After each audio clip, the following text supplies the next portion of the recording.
Здравствуйте всем! Сегодня я хочу начать снимать такое видео о том, чем я кормлю своих рыбок. Сегодня я начну показывать вот такие вот шпинатные бомбочки, можно так сказать. Это я их так называю. Это самодельный корм, который я делаю сама.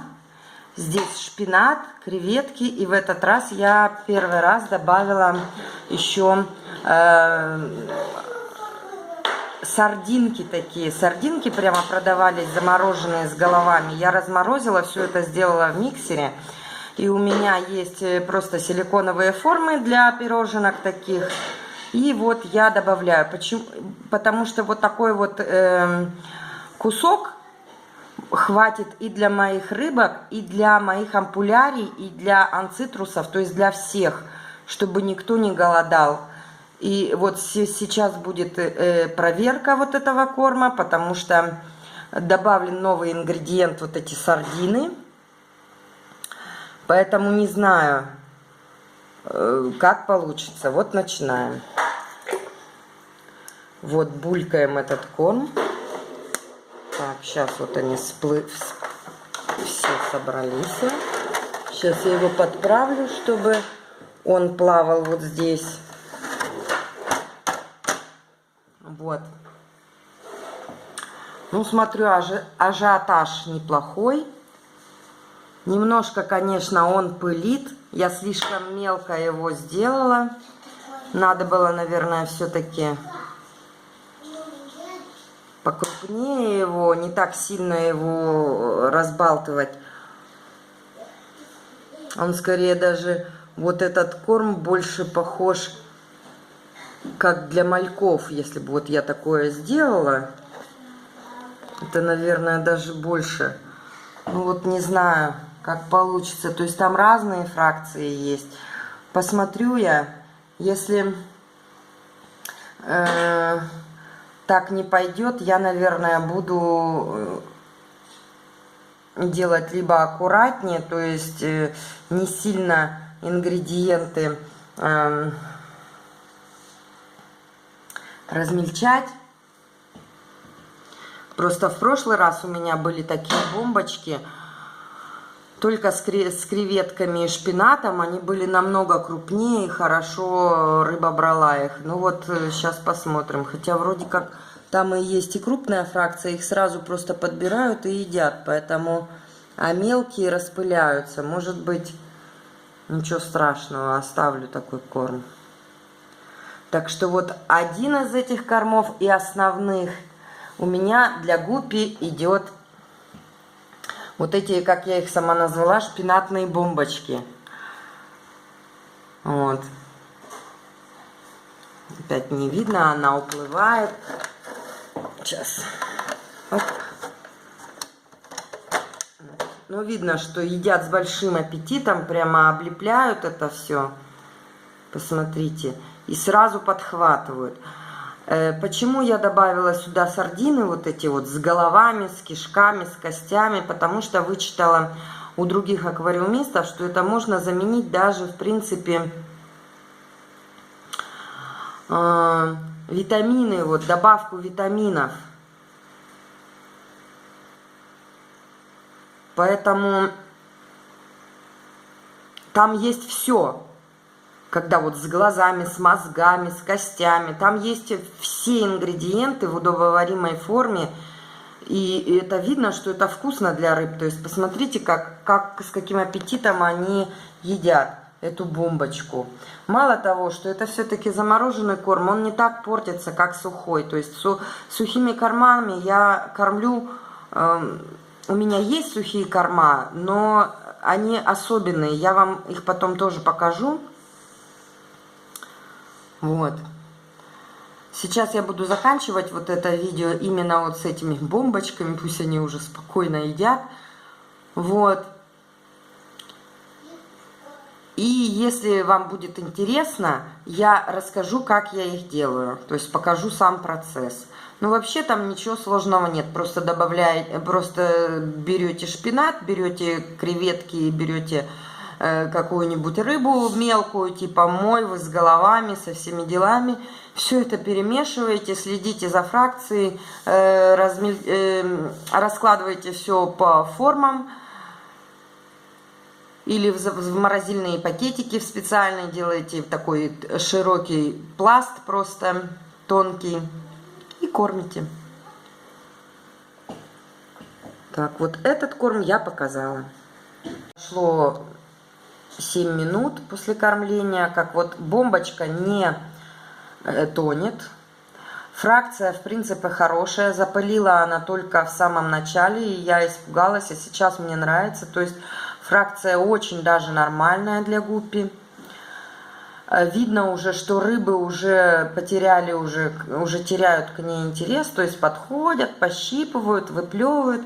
Это уже первый признак того, что они наелись. Ну и по животам это тоже уже видно.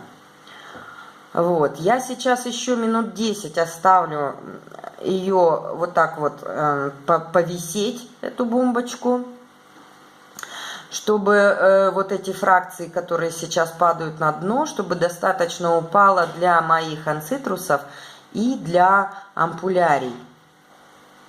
И потом я, наверное, просто-напросто вытащу ее и опять заморожу, ничего с ней не станет. То есть опять положу в ту же форму, и пусть она лежит до завтрашнего дня или до сегодняшнего вечера. То есть корм этот еще удобен тем, что можно его дозировать, вытащить и обратно заморозить, и ничего с ним не станет. Вот. А еще вот такой бомбочки хватало мне на то, чтобы вот уехать в отпуск. У меня были заготовлены бомбочки вот такие, и то есть шпинатно-креветные.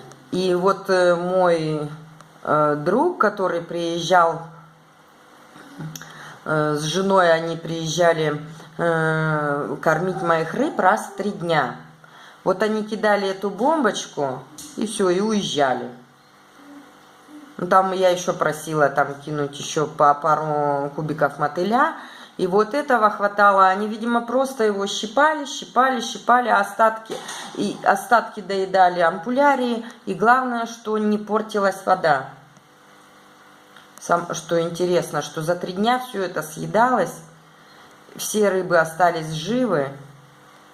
Ну, я, правда, заметила, конечно, немножко там кое-кого не хватает, но ничего страшного. Вот, самые красивые мои остались. И получается, что вот такие бомбочки очень удобный корм. А главное, меня вот спросили, как выращиваете такие шикарные хвосты. Вот смотрите, вот один мой любимчик. Сейчас он наведется. Ой, не хочет наводиться телефон на него. Не хочет это сфокусироваться, жалко. Ну вот пошло. Вот такие, как вы выращиваете вот такие хвосты? Вот, наверное, благодаря вот таким кормам. Потому что не покупаю вот эти все разноцветные баночки привлекательные с сухим кормом, а делаю что-то свое, то, что нравится моим питомцам. Хочу показать, как вот в другом аквариуме, это технический аквариум, не хочу его так сильно показывать, ну пустой, с самками и с подростками. Вот. С каким удовольствием также едят мои улитосы. Так, сейчас я фокусировку.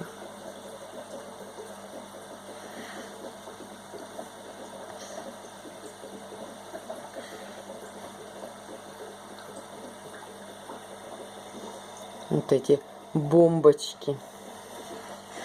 Ну как же их заснять-то, чтобы видно было?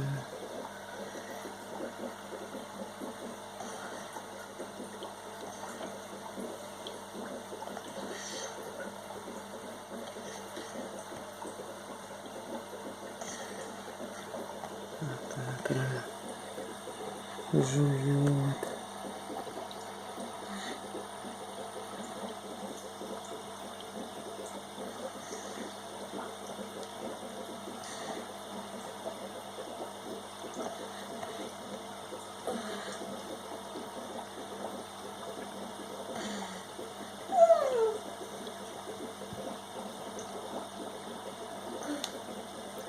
У меня тут очень много этих рыбок. Ой, и рыбок, говорю, улиток больших.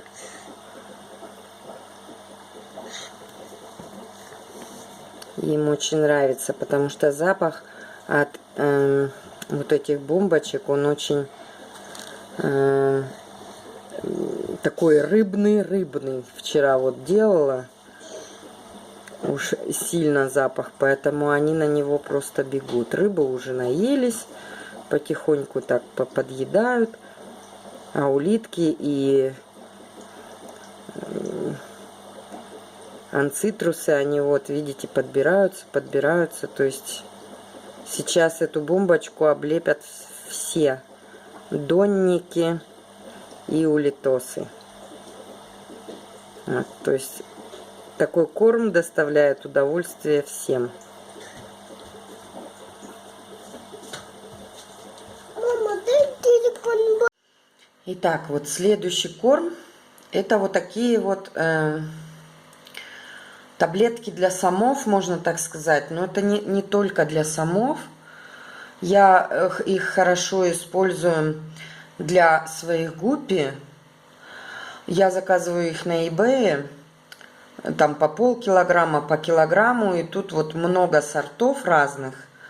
Вот, например, красный — это с красным пигментом, то есть для улучшения окраски. Зеленые, соответственно, со спирулиной. Вот эти вот желтоватые, это просто там, ну, как бы комбинированный корм. Вот такие серовато-коричневатые.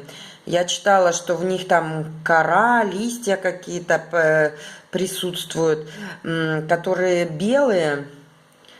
Есть еще такие вот беловатые, они с чесноком, то есть для профилактики глистов. Вот сейчас я покажу, эти таблеточки очень хорошо приклеиваются к стеклу.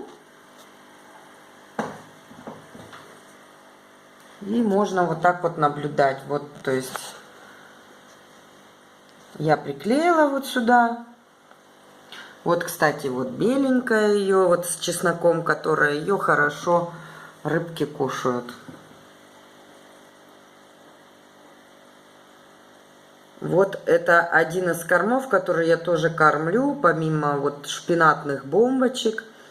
Это вот один из сухих кормов, но я хочу сказать, что мне он нравится больше, чем любые другие, там, хлопья, например, специальные, или гранулы. То есть вот из сухого корма я использую вот такой, и еще один покажу как-нибудь. Вот. И использую я не часто, то есть не каждый день. То есть я стараюсь все-таки больше кормить именно заморозкой и живыми кормами. Ну вот, когда большое количество, я заморозкой. Живыми кормами я кормлю только самочек беременных и мальков. Так что вот такие таблетки у меня еще есть.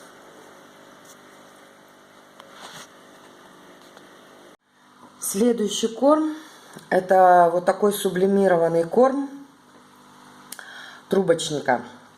Так как у нас трубочник очень дорогой, живой, то есть буквально там крохотные комочки продают по 2 евро. Вот. Но зато полно вот таких кубиков сублимированных трубочника. Этот трубочник также хорошо прикрепляется к стенке аквариума. Вот посмотрите, какой сейчас идет ажиотаж.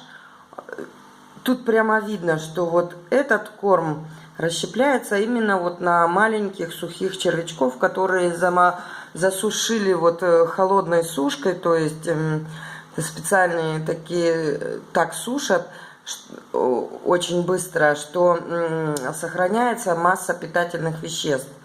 Конечно же, все равно это не живой корм, но гуппи вот мои любят. То есть вот два вида корма сухих, которые у меня есть и которыми я кормлю, это вот этот сублимированный трубочник и те вот разнообразные таблетки для самов с разными добавками, которые тоже у моих рыб идут на ура. Вот так вот это вот все выглядит. Сейчас вон и улитка ползет по-быстренькому, сейчас подплывут и анцитрусы. Вот эти кубики погрызут, то есть всем вот такой корм нравится.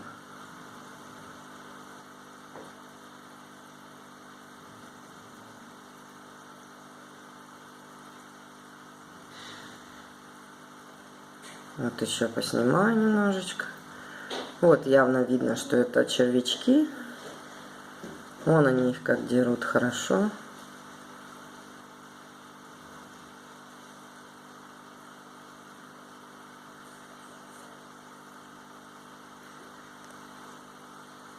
Так, следующий корм — это заморозка, которой я кормлю своих рыбок.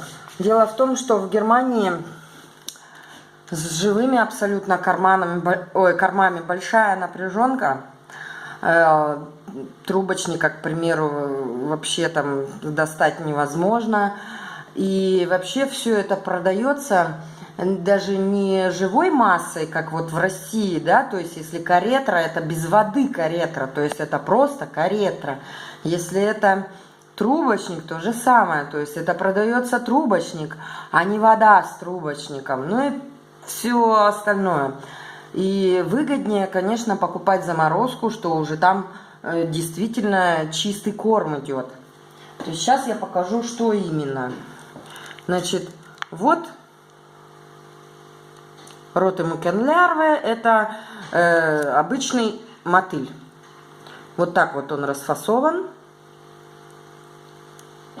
Ну, я думаю, в России есть сейчас вот в зоомагазинах вот такие фасовки замороженного корма. Значит, вот это мотыль. Вот такое у нас еще есть. Это написано Tropische Quintet, то есть это разный корм. То есть тут и мотыль, и дафния, и каретра, и черная каретра, и артемия, то есть вот так вот. Рыбы уже просто чувствуют, что их сейчас будут кормить, видят, что мельтешит что-то перед аквариумом, перед стеклом, так они вот готовятся. Дальше, вот эта вот штука называется Krebs Eier. Я уже бумажки этой нету. Это яйца крабовая икра, что ли. Ну, в общем, хорошо ее едят. Я не кормлю ею взрослых, но иногда. В основном подростков, потому что оно мелкий, и они его очень хорошо едят. Вот Krebs Eier. Вообще в Германии заморозки огромное количество. То есть там и специальные заморозки для дискусов, специальные заморозки там для более крупной рыбы, то есть либо мелкая замороженная креветка, либо мелкие замороженные там порубленное мясо мидий каких-нибудь, ну то есть там улиточное мясо, то есть вот всякая всячина, вплоть до замороженных мышат новорожденных, вот, для больших рыб.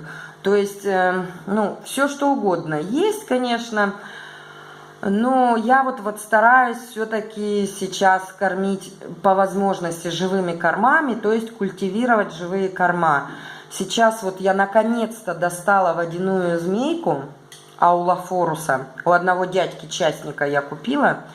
Вот, но медленно очень он разводится, то есть я им сейчас никого не кормлю. а пытаюсь эту культуру возродить и размножить. Ну, пока слабо у меня это получается, но время мало прошло. Также у меня есть гриндаль, который очень тоже сильно пострадал во время моего отпуска. И сейчас я тоже эту культуру восстанавливаю. И пока тоже сейчас своих рыбок не кормлю. И что значит, вот получается, те предыдущие корма, которые я показывала, заморозка своего собственного приготовления, это вот эти вот шпинатные бомбочки, как я их называю. Ну и вот еще один вид корма. Это вот такая артемия замороженная. Вот, она так крупно расфасована. Вот сейчас я ею и покормлю. Сейчас, минуту. Вот, беру прям вот такой кусок. И кидаем. Вот. Артемия это не маленькая, то есть не на упле артемии, а именно уже взрослые рачки артемии. Сейчас я все это поближе сделаю, потому что не видно. Сейчас я засвечу это все дело. Вот. Чтобы видно было, что это крупные рачки артемии, то есть взрослые. Мне этот корм даже нравится больше, чем мотыль красный вот этот, потому что мотыль не каждый подросток может взять, а артемия, вот это взрослые рачки, они такие мягкие, то есть в любой кусочек и мальку, и подростку подойдет, то есть и едят очень хорошо. Видимо, для рыбок артемия очень вкусненькая. Вот. Кормление живой дафнии я хочу снять отдельно. То есть это будет отдельное видео, где я содержу эту дафнию, как я ее развожу, как кормлю мальков, как кормлю взрослых рыбок живой дафнией. Ну и я думаю, также будут отдельно сняты видео о моих живых кормах, то есть о гриндале и об аулофорусе. Еще у меня там микрочервь есть, тоже заброшенная колония, надо возрождать. Вот, то есть это видео будет отдельно, когда я возрождение сделаю вот этих колоний, вообще смогу ли я восстановить эти колонии или придется все заново начинать. Вот. А сейчас я показала, значит, основные корма, которыми питаются мои гуппи. То есть сейчас можно видеть, у меня вот спрашивают, ну как ты добиваешься, вот такие хвосты шикарные, такая яркая расцветка. Ну, во-первых, вот эта заморозка. Потому что, например, германцы любят покупать вот эти цветные баночки красивые с сухарями, с сухими кормами. Я это делаю только вот в крайних случаях, и то те корма, которые я вам показывала. Значит, вот те таблетки Самов, сублимированный трубочник получается, да, вот эти вот корма, мотыль, замороженные, артемия, шпинатные бомбочки. То есть советую просто, это даже дешевле выйдет, наделайте в миксере вот со шпинатом вот эту заморозку, это выйдет дешевле, ее выйдет, можно накрутить целый килограмм, вы будете кормить много-много месяцев, и рыба будет ваша получать ну, шикарный корм. И без грязи, и без патогенных каких-то, без патогенной микрофлоры, потому что это же для вас еда, это будет что шпинат, что там рыба какая-нибудь, она же проходит какую-то санитарную проверку. То есть, мне кажется, это даже безопаснее сделать, вот самому навертеть этого корма в миксере или в мясорубке, как вам удобнее, и кормить гуппи именно вот таким кормом, то есть сделать в процентном соотношении. Ну а если у вас, конечно же, есть доступ к живым кормам, то это совершенно другой разговор. Я вам только буду завидовать, если у вас есть возможность вдоволь своих рыбок кормить живыми аквариумными кормами. Итак, еще что я хотела добавить, вот вообще по всей этой теме. Если вы решитесь на раздельное содержание самцов и самок, не думайте, что полноценным таким кормом нужно кормить только самцов. Даже больше вот, внимания по составу корма нужно уделять самочкам. Потому что это они вынашивают будущее потомство, это они вынашивают себе, то есть чем лучше будут у вас содержаться самочки, тем красивее у вас потом получатся самцы. Потому что, чтобы не было такого перекоса, самцы получают все, витамины, там, красоту, хорошие разнообразные корма, а самки кормятся там как попадя и все такое. То есть наоборот, уделяйте больше внимания именно вашим самочкам-производительницам. Ну и вот так вот. Я заканчиваю тему именно по кормам, по основным. И ждите видео о разведении в домашних условиях дафнии. Всем пока. Кому понравилось видео, кто посчитал его полезным, ставьте, пожалуйста, пальцы вверх. Подписывайтесь на мой канал и пишите обязательно комментарии, особенно, что бы вы хотели, какую тему раскрыть, например, в последующих видео, чтобы мне было легче ориентироваться. Спасибо большое, до свидания, до следующих встреч. Пока.